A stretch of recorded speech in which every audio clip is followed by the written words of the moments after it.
conspiracy theories, country clubs, and lots of metaphors. Hello everyone! On my channel, I analyze song lyrics very in depth through the lens of literary analysis. Today we are doing Lana Del Rey's newest single, Chemtrails over the Country Club. I have analyzed a few of Lana's songs before. I've done Summertime Sadness, Mariner's Apartment Complex, and Happiness is a Butterfly. I'll go to link the playlist below if you're interested. On my channel, I tend to concentrate on diction, which is word choice, and connotation, which can be thought of as like the vibes or the emotions that the words elicit. This song was requested by a viewer. Thank you so much. If any of you have requests of songs you want analyzed of any artist, go ahead and leave them in the comments below. Just a reminder that everything presented is my own personal opinion. I always encourage you all to comment below what your thoughts are. Let's just get started. So chemtrails are actually a conspiracy theory. A chemtrail is defined as they are the white trails you see left behind as a plane passes overhead. Believers in this theory say that those trails are actually clouds of chemicals used by the government for a variety of nefarious purposes, like weather modification, human population control, and even mind control. So when I did my Google search, it pretty much debunks this theory. Something really interesting, an article in the Scientific American said chemtrails are really prevalent in Southern California. Just starting to get into Lana's music, but I have noticed that she name drops specific places in Southern California. It says, if you've never heard of chemtrails, don't fret. Before spending time in Southern California, I hadn't heard of them either. I now hear about chemtrails quite frequently in SoCal. The chemtrails here seem to be associated with Southern California. That's a very interesting tie-in. I'm not here to debunk or support any conspiracy theories. That's not what this channel is about. I am just defining what is in the title of this song. It's very interesting that there is a reference to a conspiracy theory in the title of her song. And then we have the word country club. When you think of a country club, you don't necessarily think of a conspiracy theory. We have a country club, which we can view as a symbol of wealth and high status. You also think of exclusivity. You have to be a member of the country club to have access to its benefits. We have this symbol here, but then we have it juxtaposed. Juxtaposition is putting things side by side for the purpose of comparison. We have that symbol juxtaposed with chemtrails. It's not even juxtaposed side by side, it's like above and below, which is very interesting. To put it simply, we have like a conspiracy theory spatially overhead, a symbol of status, power, and wealth. Kind of like a gray cloud metaphorically over the country club. Before we even get into the lyrics, the title has a lot going on. She's setting up a dynamic. People with a very high socioeconomic standing are gonna have access to a country club. If you're going to view this in terms of like social class, it's the people at the top. When people are at the top in this way, there's no one above them. But in the song title, there is something above them, chemtrails. I will say that conspiracy theories, nothing is black and white. There's like a gray area of some sort. People go back and forth about them. There's like a gray cloud in essence over this symbol of power and wealth. There's definitely many different ways to interpret this. If you watch my videos, you know I always let you guys know my own personal interpretation, but I do try to provide different avenues of thought so you can take that with you and then draw your own conclusions. Definitely let me know what you think of the song title in the comments below. Chorus. I'm on the run with you, my sweet love. There's nothing wrong, contemplating God. Under the chemtrails, over the country club. Wearing our jewels in the swimming pool. Me and my sister, just playing it cool. Under the chemtrails, over the country club. I'm on the run with you, my sweet love. This is the protagonist. The protagonist is the main character talking to someone. It could be out loud or just in their head. She wants to express this to someone who is her sweet love. Most likely her romantic partner. I'm saying her because I'm just viewing this from the perspective of Lana Del Rey, but it could be from the perspective of anyone. When someone is on the run, this usually means that they are running away from something or someone. It's not a stable situation to be in when you're on the run.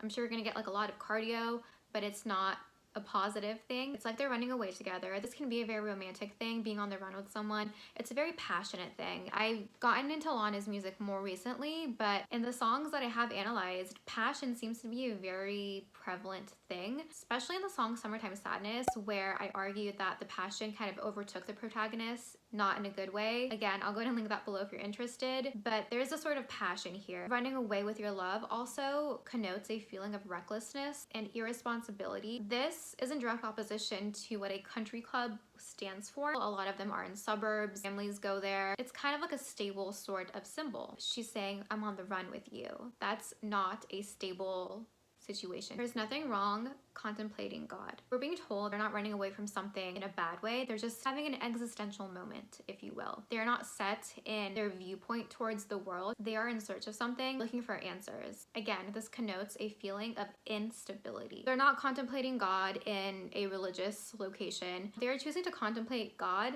in a country club, which is a symbol like I discussed earlier. And they're contemplating God while there are chemtrails overhead. We don't know if the protagonist believes in the conspiracy. They might, just because they're referring to it. In the sky, where God usually exists, when we think about it symbolically, there's also chemtrails up there. Conspiracy theories in general can be associated with like misinformation or deception. Those are things that oppose God, which symbolically is pure.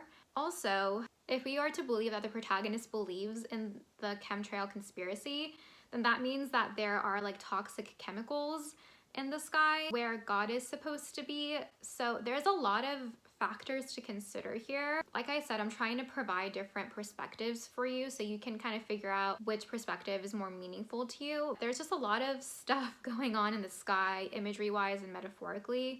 I feel like she's contemplating God in a place that is not pure. So I think that's very interesting. And I say that because of the fact that she's in a country club and also because of the fact that there's chemtrails above her. What would be more balanced would be to contemplate God out in nature, or maybe in a place of worship, or maybe at home in your own private space. To me, this shows a sort of unbalance. It's not something you would associate with like God necessarily. Under the chemtrails, over the country club. This is really interesting. So they're under the chemtrails, over the country club. Use of the word under and over in such close proximity to one another really gives movement to the words, in my opinion.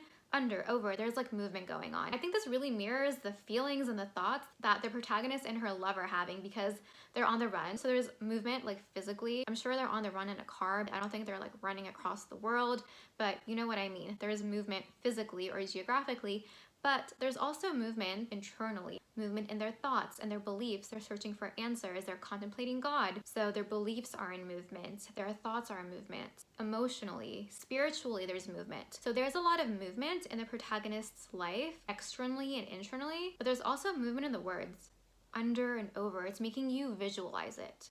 And this to me doesn't feel stable. When you have to visualize opposite movements right after one another, it's not like a super chill thing. It's not bothersome, but it's just like, it's like a flux and flow sort of thing. You're not just like sitting in a meadow, like drinking tea. I don't know how you would take a kettle to the meadow. It's not chill. That's what I'm saying. And you know, there's a fine line. If you're constantly in movement, hopefully that means you're moving towards something positive. You're moving towards answers that are meaningful for you. But sometimes when you're moving towards something negative, or you're just moving in circles. I don't know what type of movement is going on here yet. There's also a sense of instability on many levels. Wearing our jewels in the swimming pool. So they're obviously not doing laps in the pool, right? They're not training for the Olympics.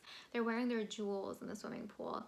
And if they're at a country club, they have money. So they're probably the real deal, not the cute jewelry from Target. This is a very interesting image. It definitely reinforces the type of person the protagonist is. There's someone that comes from a lot of money, because if you're wearing your jewels in the pool, there's a risk that it could get wet or fall in the pool. They obviously aren't super concerned with that. It could be for two reasons. They are concerned with their image. They want to look super cute in the pool, maybe get some Insta pics. But also it probably means that they have a lot of more valuable jewels at home, and these are just like the low tier jewels. So it's like, it's fine. It's like their version of wearing sweats. Me and my sister just playing it cool under the chemtrails over the country club. So this is just giving us a context clue. The protagonist and her sister are having a chill day by the pool, and then there's repetition of the line under the chemtrails over the country club. So under the chemtrails, which are over the country club, they're contemplating God, which sounds very intense, and they're also playing it cool. There is different things going on, and with different people too. Very interesting. Verse 1. Take out your turquoise and all of your jewels. Go to the market, the kids' swimming pools. Baby, what's your sign? My moon's in Leo. my Cancerous sun. She didn't tell us what her rising is. You won't play, you're no fun. Well, I don't care what they think. Drag racing my little red sports car. I'm not unhinged or unhappy. I'm just wild. Take out your turquoise and all of your jewels. This is kind of just a reflection of the circle that the protagonist exists in. I think that's the purpose of this line. If it's real turquoise, it's very rare and it's very expensive. Turquoise can also have a more metaphorical or spiritual meaning. Turquoise is one of the official birthstones for the month of December. We'll get to this in a bit, but at the end of the song, Lana sings that her love was born in December. So that could potentially be very significant. This is also regarded as the stone of communication and can help with attracting prosperity and success. These are all things that are very interesting, especially in the context of this song, which does have a little bit of commentary on socioeconomic status. It also has a clear connection to the purity of natural elements, especially the elements of water and air. This is so significant because we're going to get to this. Later on in the song, Lana sings that she's in the water and that her love interest is in the wind, which is air. It seems like turquoise is referencing the relationship between Lana Del Rey and her love interest, just because it's the birthstone of December, and also because of the air and water imagery later in the song. This is being very analytical. She could just be mentioning turquoise because it's beautiful and because maybe it's something that she admires. But if you want to look further into it, I think there's definitely things to consider here. Go to the market, the kids' swimming pools. The first two lines of this verse oppose one another. Taking out all of your jewels and all of your turquoise, these are things of high value. Not just anyone has these things. Notice the word jewels is plural, so they have multiple of these very high value items. The next line seems much more chill. Going to the market and going to the kids' swimming pools are things that more people, not everyone, but more people can relate to, as opposed to the things described in the first line of the verse. Baby, what's your sign? My moon's in Leo, my Cancerous sun. In my opinion, the people in this suburb, in this neighborhood, they're wealthy, so I think that she's saying that they take out all of their jewels and all of their turquoise and they wear it when they go grocery shopping, and they wear it when they take their kids to the swimming pools. They're always dressed to the nines. I think that's what's being said here. That's kind of juxtaposed with astrology. The reference to astrology here, I think, is like a transition. This is the door to her being able to talk about herself. She's saying my moon's in Leo and my Cancerous sun.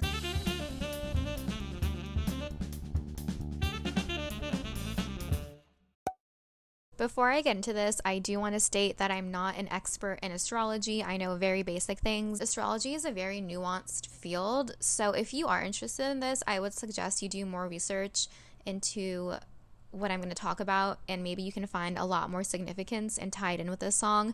So this is just very basic. There's 3 main signs that people refer to in astrology. You have your sun sign, your moon sign, and then your rising sign, also called the ascendant. Your sun sign is based on the day and the month that you were born, and the other 2 signs depend on your birth time and the location you were born. So your sun sign is kind of like your identity. It's the essence that you shine out into the world. It represents the vital force that drives you. Your sun sign is how you answer the question, I am. That's the sign that people see in memes a lot. There's a lot of meme accounts about your sun sign. Go ahead and guess mine down below. I'm gonna link the sources I'm using in the description box below, and I definitely encourage you to do your own research if you are really interested in this. There's a lot you can read about a Cancer sun and a Leo moon, etc. The reason I'm including this in the video is because Lana keeps repeating her sun sign and her moon sign, and it seems that she's really identifying closely with her astrological placements. So I think it's necessary to provide a little bit of context. Again, this is just something I found online. Depending on what source you look at, they're going to say kind of different things. The top 4 positive signs of a Cancer sun are someone who's loyal, someone who's protective, intuitive, and caring. Cancers are often guided by their feelings. They are a very sensitive sign. So those are a few qualities about a Cancer sun. Your moon sign is the soul behind your identity. It's the subconscious side of yourself. that you typically keep hidden, and it's the driving force behind your emotional reactions. Someone with a moon in Leo may feel the need to organize and control their family and friends, and they require lots and lots of love and care in order to function well in the world. And they can be dramatic in their emotional displays. Again, I'll link everything down below if you want to read more in depth. Also, if you're interested, your ascendant or rising sign is pretty much how everyone views you. It's like your first impression to people. She did not mention that, but in case you were wondering, just an FYI. I think it's really interesting how she says my Cancer is sun. She's like taking ownership of the sign, actual zodiac sign of Cancer. Stated in a very interesting way. Maybe she identifies more with her Cancer placement as opposed to her Leo placement, because the word my is directly in front of Cancer. It's like she's taking more ownership over it. And the sentence structure here is just also, in my opinion, like a direct opposition to the first half of this line before the comma. It's like a mirror image. You could like fold it over. So that's very interesting. I really enjoy that. Let me know what you think of this down below. You won't play, you're no fun. I think she's asking someone, perhaps her love interest, what their sign is, but they're not playing along. Well, I don't care what they think. Perhaps the people around her aren't interested in the same things that she's interested in. I know it says the word you won't play, you're no fun, but then in the line right after it says they think. So it's referring to a broader group of people. I get the sense that a lot of people in her current circle don't necessarily have the same interests as she does. Like for instance, she wants to talk about astrology. I get the sense that people are not engaging with her in that conversation. Drag racing my little red sports car. But drag racing is not super safe.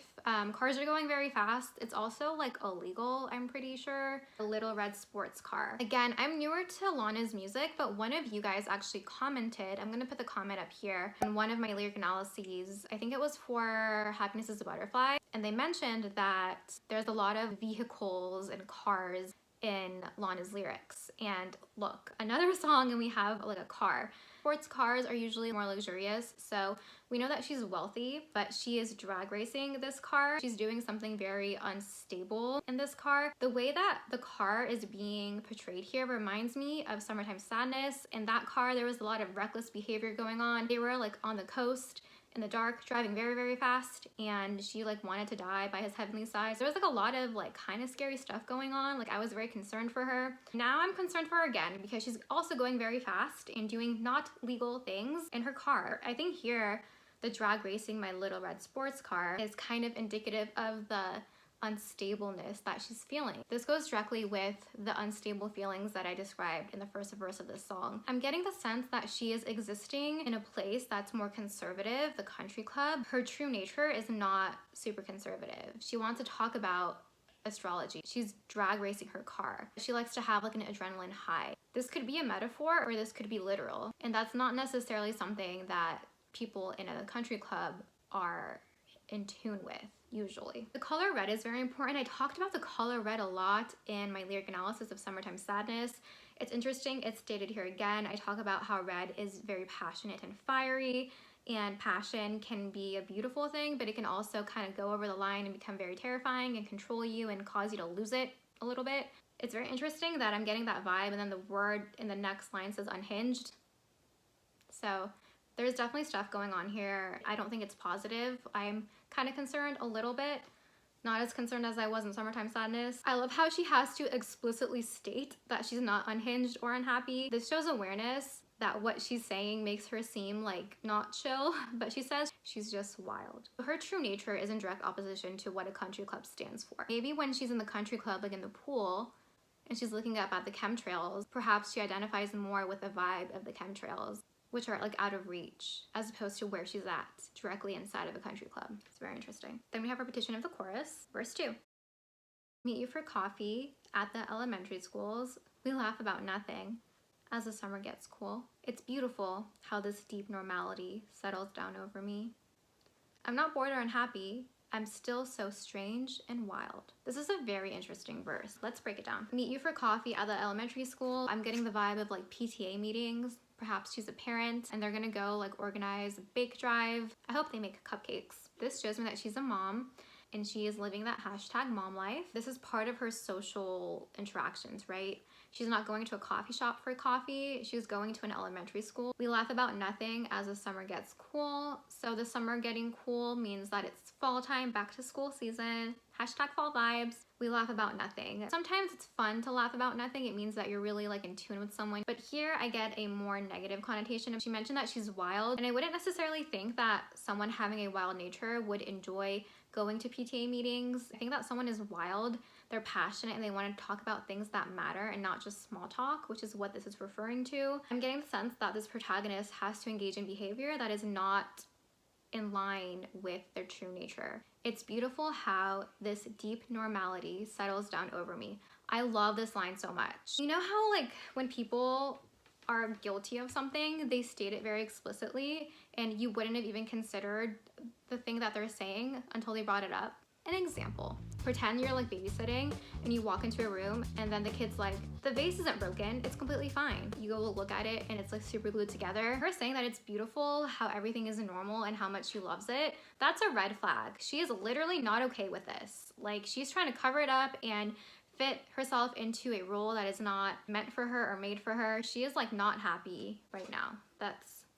Sorry, there's like I think that was like a feather from a pillow. I don't know. Before the word normality, there's a qualifier, the word deep. The normalcy here is deep. That does not sound super fun to me. Normality is just like being normal. Let's like look it up. I feel like this is a word to look up. So to be normal is to conform to the standard or the common type. It's very interesting that the word conform is in the definition of normal. The normality is deep. Like if someone is deeply normal, that is not normal in my opinion. That's just kind of a strange way to state that. Since the word conform is part of the definition of being normal, it's like she's saying that she has to conform in a very deep way. When you have to conform to something, it means that you're going against your default setting, right? You're conforming to it. You're actively trying to be something instead of letting what you are and who you are flow. There's a disconnect here. And she's saying that this deep normality settles down over her. When something settles, that's a very peaceful sort of thing usually. Like you're settling down for the evening to like, I don't know, do your nighttime skincare routine and like go to bed. Another way to think about the word settle is like you're settling for something that isn't super great. Like you're settling for something because you're scared you're not gonna find something better. It sounds like she's getting consumed by it, by the normalcy. It's settling down over her. The word over is very significant. It's saying that this normalcy is kind of like consuming her and it's coming over her. Not in the way that like rain will come over you and it'll like kind of just go off of you. I feel like a blob of jello is like settling down onto her and just becoming trapped in the jello. That's a very weird image, but that's like what it feels like to me because the normalcy is deep. To me, that feels heavy. I feel like it's like sitting on top of her, kind of pinning her to the ground or something. Like she's becoming immobile due to this. This is not positive. This is pretty sad. Let me know what you make of this line down below. And what's even more chilling about this is that she's saying this is beautiful. She's trying to present this normalcy in a positive light. She's like, oh, this is great. Like I love like this normal routine of like going to the PTA meetings, going to the country club with my jewels in the pool. It's great. It's super fun. A lot of people would love to have that lifestyle. A lot of people aspire to have that lifestyle. It's a goal of theirs. It's a life goal. But for some people, it's just not their truth. The protagonist of this song sounds like someone who may not really enjoy that sort of lifestyle. They're wild, right? She's definitely trying to fit into something that is not really meant for her. And I think more than anything, when this is stated, it's the protagonist trying to convince herself that she's okay with it. This kind of reminds me of one of the best movies ever, What a Girl Wants, starring Amanda Bynes, where Colin Firth plays her dad. Amanda Bynes tries to fit in with her dad's family, who's very wealthy and of high social standing in London, and she stops wearing cute outfits. She wears not cute outfits. She stops wearing her super cute flared jeans, and she stops hanging out with that cute guy. It's an actor named Oliver James. He was also in Raise Your Voice, starring Hilary Duff. And she pretty much lost herself, and it was very, very sad.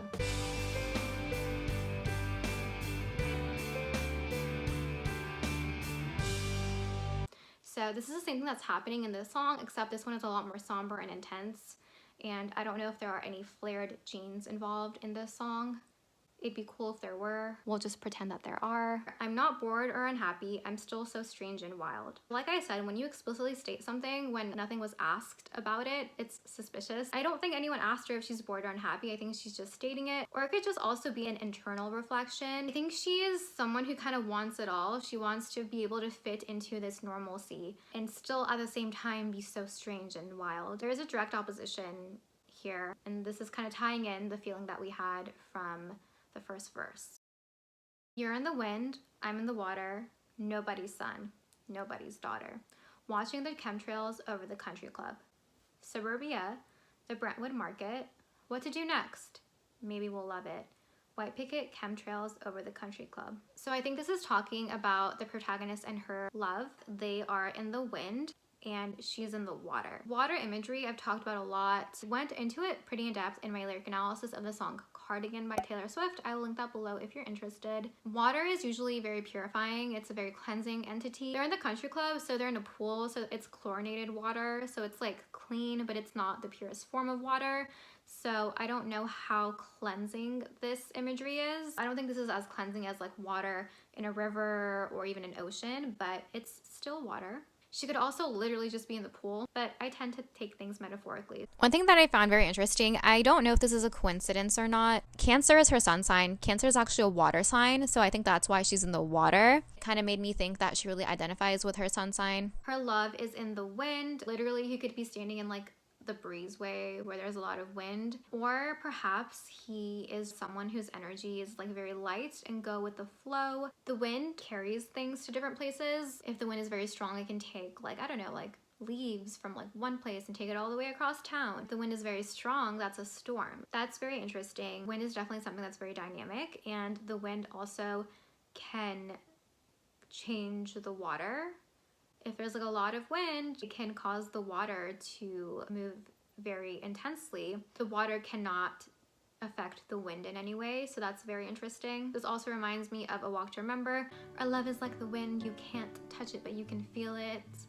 Super cute. Nobody's son, nobody's daughter. That's a very interesting line. Kind of like they're on their own. Remember, they were on the run. Literally, maybe they don't have any family or they don't keep in touch with them. Maybe they're like estranged from their families. Maybe they just live a life that is so different from what was expected of them growing up that they kind of view themselves as separate entities, not really having a family. They're like lone wolves, which is interesting because there's a lot of wolf imagery, not in the song, but in the music video. If they don't feel like they have roots anywhere, I think it would be easier for them to like get up and go anywhere anytime they want and just kind of wander around because nobody's going to be checking up on them. Perhaps that's why they're on the run together, because they don't have anyone else and they can kind of bond over that and understand each other. They're watching the chemtrails over the country club together. When you think of a country club, you often think of the suburbs, at least for me. Again, open to your interpretation. And when you think of the suburbs, you think of a family. Just like it's stated later on in this verse, you think of a white picket fence. But here, she's saying nobody's son, nobody's daughter. She's hinting at family dynamics that are not ideal. And that kind of goes against the image that you would usually associate with a country club. Not always, but like usually. Kind of hinting that maybe they don't fit here. And I'm saying that just because that's the way she's viewing herself. Do you know what I mean? I'm not saying if someone doesn't have like family, they can't ever fit into a country club. No.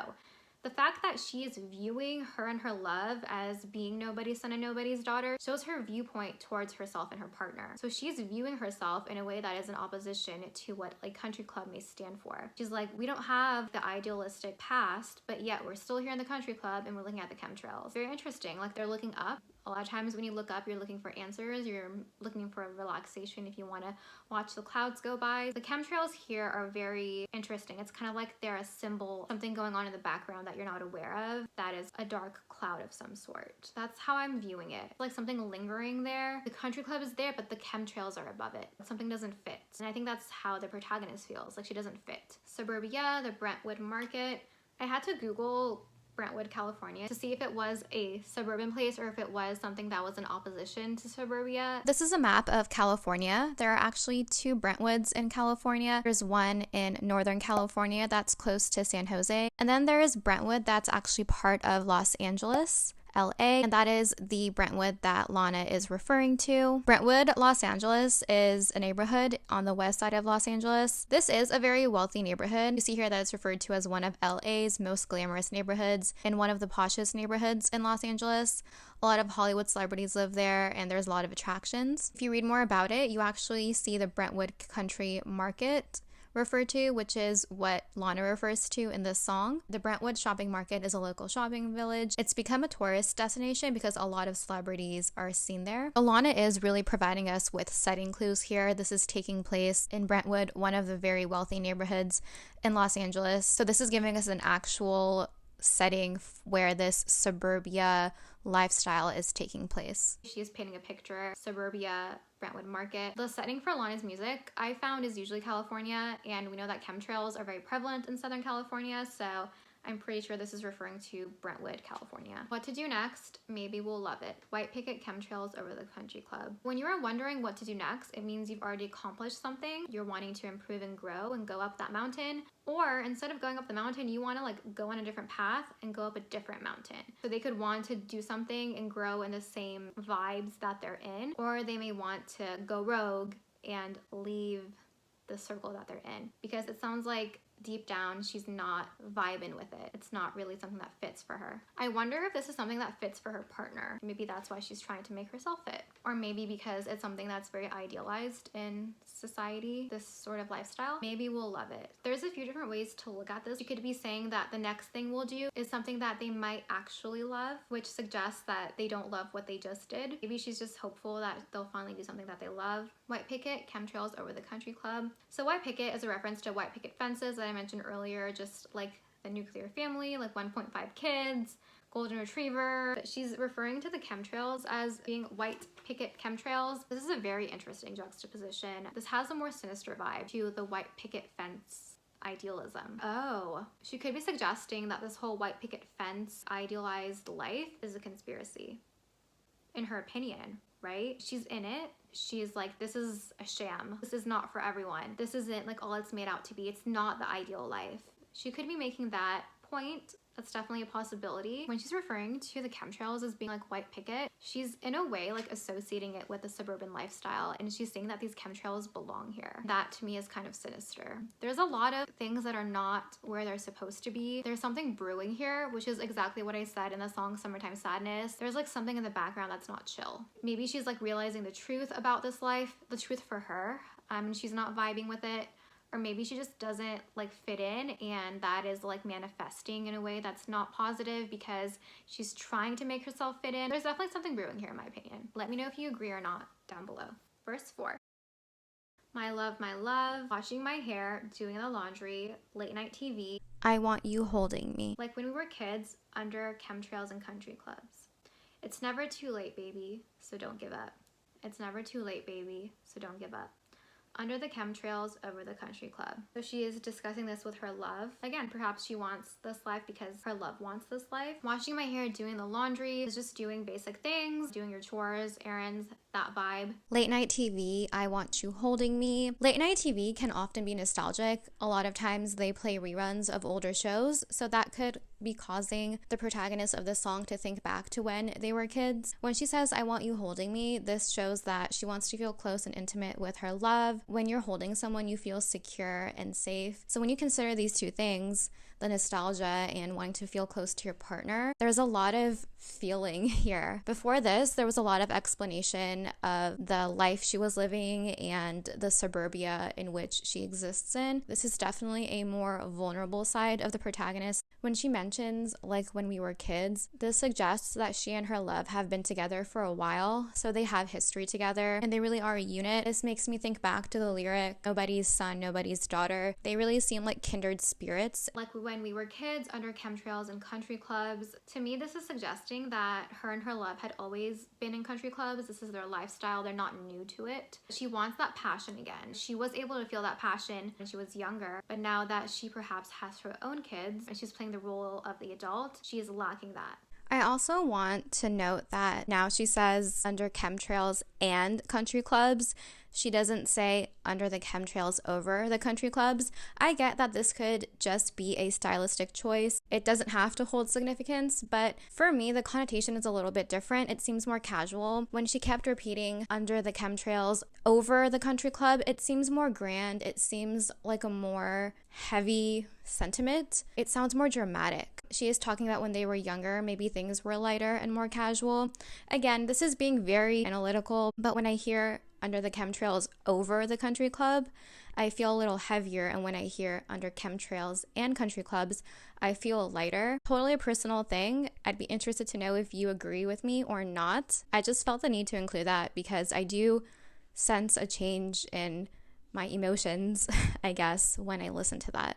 It's never too late, baby, so don't give up. That line is repeated. I always state this, that repetition signifies significance. I really believe that when something is repeated in a song, the songwriter wants you to pay attention to it. She really wants to find the passion and spark in life.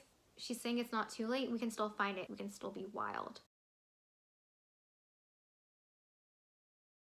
I also want to point out that she's inside of her house when she's having these thoughts about the past, so there's a roof over her head. If there are chemtrails at night, she can't see them, right? So it's really, really interesting to me that when she was contemplating God, like spirituality and religion, she was outside where she could view the chemtrails. And remember, the connotation of chemtrails is not positive. But when she's inside of her own home, where she's blocked off from the chemtrails, she's able to introspect and reflect on her life and her wants. That's very interesting. It seems like the absence of chemtrails is allowing her to introspect, which is something that's very important. You can't move forward in life until you kind of look within yourself to see what it is you want. This, to me, at least personally, confirms that the chemtrails are not a positive thing, because look at the type of thinking and the emotions she's feeling when the chemtrails are not present. You can view this verse as just romanticizing their daily life. This song really is open to interpretation. The reason that I'm viewing this in a more negative light is just due to the fact that the chemtrails and the connotation of chemtrails are always in the background of this song. To me, that just doesn't fit. It's very much like Summertime Sadness, where there are just things going on in the background that are not balanced. In Summertime Sadness, telephone wires were like a snare, which is like a trap, and that was very sinister in my opinion. To me, this part of the song really is an intricate play of romanticism and nostalgia. But again, the backdrop of this entire song is something that is kind of sinister. There's something brewing as well. So there's a lot of layers to the song. I find this to be the case with every Lana song I've done so far on my channel. If you have any thoughts about this, please let me know in the comments below. I'm genuinely curious to see how everyone else is interpreting this song.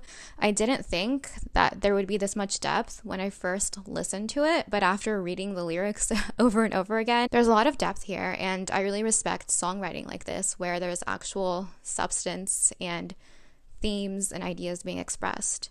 It's really, really cool. Verse 5.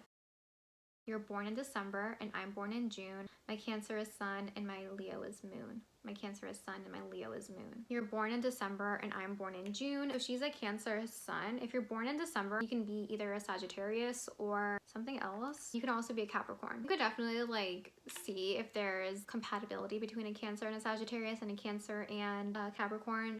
But I think the point here is that to her, astrology is something very important and something that she identifies with, but she doesn't really have anyone to talk about it with. And it sounds like it's something very important to her and very intimate to her. My Cancer is Sun and my Leo is Moon. So now both signs are stated in the same way. Remember earlier they were like a mirror image where she was like, my Moon is in Leo. Now my Cancer is Sun and my Leo is Moon. I feel like she's taking ownership of both of her signs more, and they're very important to her. There's repetition of that line, and that repetition is very important, and it's also the last lyrics of the song. It's what the listener is left with. So she is again identifying herself using astrology, and she's using the word my in a way that takes more ownership over her astrology and her placements. To me, that's very interesting because her interest in astrology goes against the conservative life she's living, because no one would play along with her to talk about it. Even though she's leading this conservative life in the country club, she still identifies with things that oppose it. This is further illustrating that this is not a perfect fit for her. This could be just the experience of one person, the protagonist of the song. You could also make the argument that this entire song is just like a social commentary on that sort of lifestyle that's very like idealized in society and how it may not be what it seems. There's like a chemtrail over the country club. Is it like marking the spot, like the X marks the spot on a treasure map, that there's like things going down under here where like everything may not be what it seems, it's not black and white, suggesting that life may not be ideal for everyone, that some people might not fit in with it. That's definitely a possibility. I am personally viewing chemtrails over the country club as a sort of unbalance, symbol of opposition, a state of uneasiness. You're living a life that you've always known. That's the impression I'm getting from this last verse. When you're younger, even if you're living in an environment that's more conservative, you can still kind of be wild, you know, you can like go do things. But when you get older, you have more responsibilities, you have expectations on you. It's very easy to lose the spontaneity of youth. Chemtrails over the country club, to me, is like a symbol that the country club isn't all that it's meant to be. I think it's representing the life of this protagonist where she wants to reignite the passion in her life. Kind of like a commentary on suburbia, wanting to fit into there, like being expected to fit in, but also having a wild nature where you kind of just want to wander and be strange and just like have people talk to you about what their sign is. You know? That's all I have for the lyrics of this song. Please let me know what you think of down below. Please like this video if you enjoyed it and subscribe if you haven't already, if you want. Thank you so much for watching. I really appreciate it, and I hope you have a great rest of your day. Bye!